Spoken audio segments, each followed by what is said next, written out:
আপনারা একটা বিষয় জানেন, ইসরায়েলকে পশ্চিমারা কেন এত সাপোর্ট করে, এত বন্ধুত্ব, এত আপন কেন ভাবে? কারণ তারা জানে যে এই জেরুজালেমে ইমাম মেহেদি আসবে, ঈসা আলাহ সাল্লাম আসবে, দাজ্জাল আসবে।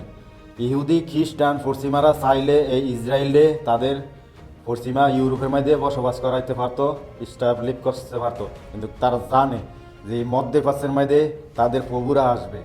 আর তারা ইহুদি আর খ্রিস্টান একই মতে চলে।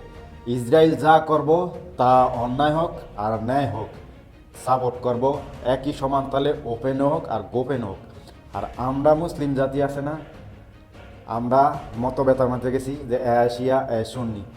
ইমাম মেহেদি কিন্তু এই সিরিয়া দামেস্কের মধ্যে আসবে, তার ভবিষ্যৎবাণী করে গেছে আমাদের রাসূল সাল্লাল্লাহু আলাইহি ওয়াসাল্লাম। তারপর তো আমরা ঐক্য হইতে পারি না, কিন্তু ইহুদিরা ঠিকই, ইহুদি আর খ্রিস্টানরা ঠিকই ঐক্য আছে, একইভাবে সাপোর্ট করে দিতেছে যে আমাদের নেতারা আসবে ভবিষ্যতে, সেই জন্য এখানে আমরা আগে থেকে বসবাস করি, আমাদের জায়গা যুদ্ধ ময়দান ঠিক করে রাখি, যেন প্রস্তুত করে রাখি, আগে থেকে করে রাখি। কিন্তু আমরা মুসলিমরা আছি সিয়া সুন্নি কইরা কইরা একে অপরের থেকে দূরে যেতেছি। আমাদের তো কিছু নাই, বরং যারা আছে তাদেরকে আমরা সাপোর্ট করি না। কি করি? এই শিয়া, এই সুন্নি, আমরা যাইতাম না। আমগো আরব জাতির মধ্যে কিন্তু মুসলিম জাতির মধ্যে কিন্তু টাকা পয়সা কোনো কিছু অভাব না। ইউরোপ আছে না, আরব জাতি 2বার 3বার কিনতে পারবো, কিন্তু এরা কোনো কাজের না। এরা আছে নারী লোভী আর টাকার লোভে, টাকার উপরে খাইব আরামাস করবে, ভবিষ্যতে এদের কোনো চিন্তা নাই, বুঝছেন? ইহুদি আর খ্রিস্টানরা যেরকমভাবে চিন্তাধারা নিয়ে ঘুরে না, যে আগামীর জন্য আমরা প্রস্তুত হইতেছি। ইমাম মেহেদি কিন্তু এই দামেস্কের মধ্যে আসবে, এইখান থেকে কিন্তু যুদ্ধ শুরু হইবে। আমরা কইরা আছি কোন চিন্তা?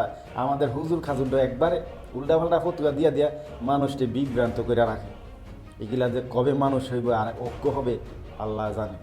আর থাকে খালি আল্লাহ বিচার করবে, আল্লাহর ঘর রক্ষা করবে, রাসূলের ঘর আল্লাহ রক্ষা করবে, সবই তো আল্লাহ রক্ষা করে। আমাদেরকেও আল্লাহ রক্ষা করতে আছে, পৃথিবীর যত প্রাণী আছে সবই আল্লাহ রক্ষা করে, কিন্তু আমাদেরকে কে পাঠাইছে ঘাস কাটার জন্য? ইহুদিরা কীভাবে, খ্রিস্টানরা কীভাবে ঐক্যমতে কাজ করে, আমরা পারি না কেন? কারণ আমাদের ইমান দুর্বল, সবই আল্লাহর উপরে ভরসা করে রাখি। আল্লাহর উপরে ভরসা করা উচিত, সব কিছুতে করা উচিত, কিন্তু আল্লাহ আমাদেরকে শুধু এই ঘাস কাটার জন্য পাঠান না, আল্লাহর কাজ করার জন্য পাঠাইছে। সত্য সব